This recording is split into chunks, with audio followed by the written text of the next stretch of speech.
Hey friends! Today I'm taking you on a journey, one filled with crunchy snacks, awkward eye contact, and life lessons about rooming with strangers at furry conventions.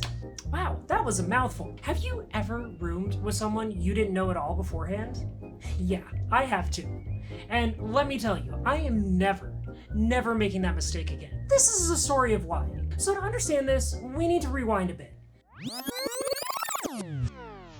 It was my first big furry con out of state. I was so excited. My husband and I had managed to snag a great deal on a room by splitting it with some folks we'd just been chatting with online. We packed up our fursuits, hopped in the car, and hit the road, fully expecting just an amazing weekend of fun, fur, and friends. Now, you'd think this was a solid plan, right? But remember, this is the story of the Midnight Muncher. Things are about to take a very weird turn. Despite booking the room under our names, our soon-to-be roommates somehow managed to get the room before we did. They got the keys and everything, but no big deal, right? So we decided, hey, we're gonna meet them in the hotel lobby. They pass off the keys. Great. And thus the saga begins. We head up to the room. Now, as soon as you walk in this room, we're hit with an immediate sense that something is off. Everywhere we look, every single inch of counter space is covered with groceries. And we're not just talking like a few snacks. I'm talking deli ham, vegetables, cartons of milk, like actual freaking groceries here. I'm standing there like, wait, is this a weekend con or did we just walk into some underground bunker prepping for the apocalypse? Naturally, I'm curious, so I started opening the drawers, the dresser. Guess what? More groceries. The closet, more groceries. I'm talking enough food to feed a family of 6 for a month. Meanwhile, I'm just trying to figure out where the hell am I gonna set my suitcase? And to make matters worse, instead of a double room like we expected, we ended up with a king-size bed. Yeah, that's one giant bed for the 4 of us. Now, if this were a sitcom, this would be the part where the laugh track would play. At this time, I was a little less ha-ha and a lot more, what the hell have I gotten myself into? A few confused text messages later, we find out that the groceries were meant to be their payment for their half of the room. What? Excuse me? But when did we agree to trade room space for deli meat and vegetables? Needless to say, both my husband and I were a little frustrated, but we figured, listen, we're gonna just try and address this in person later. We're gonna have fun for now.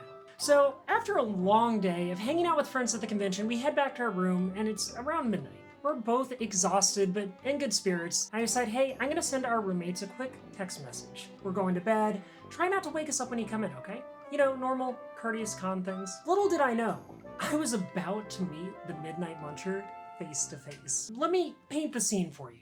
Picture this. I'm fast asleep, dreaming of fursuits and con shenanigans, when suddenly I'm awakened by the loudest, most aggressive crunchy noise you can imagine.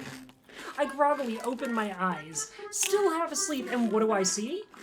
It's our roommate, sitting at the foot of the bed, munching on what appears to be a bag of chips shoved into a whole Subway sandwich. He's sitting right next to my feet, casually having a midnight snack like it's the most normal thing in the world. At this point, I'm groggy, a little tipsy from the night's libations, and utterly confused.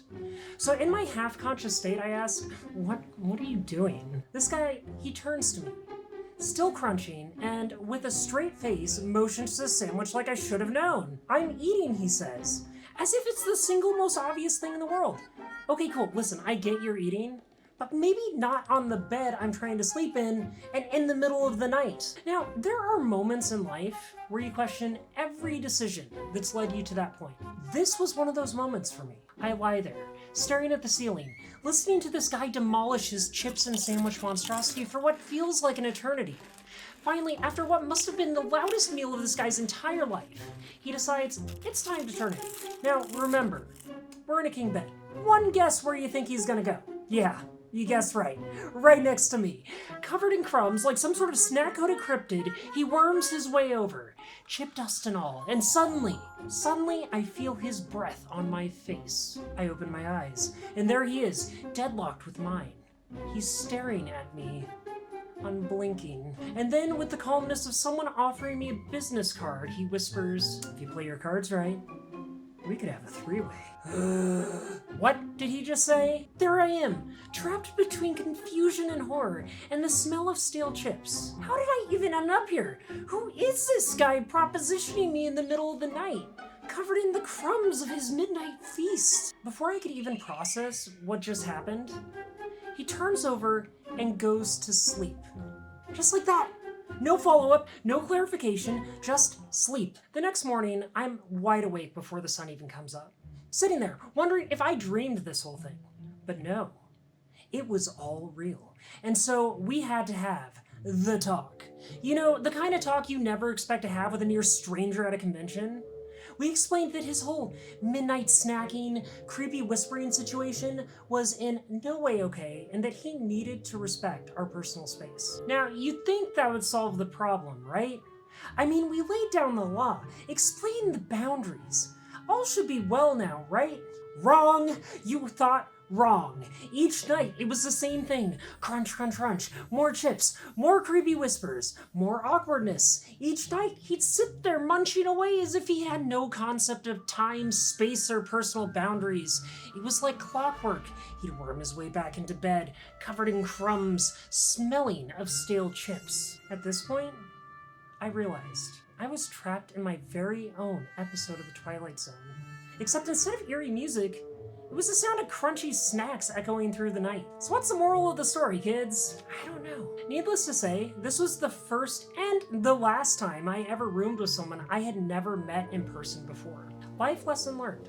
Always know your roommates, folks. Because sometimes you're just looking for a fun weekend at a furry con and you end up with the Midnight Muncher, whispering propositions in your ear while smelling like stale chips. So to all my fellow con-goers out there, if you ever find yourself in a similar situation, just remember, you can survive anything if you have a good sense of humor, some patience, and maybe a spare bed or two on standby.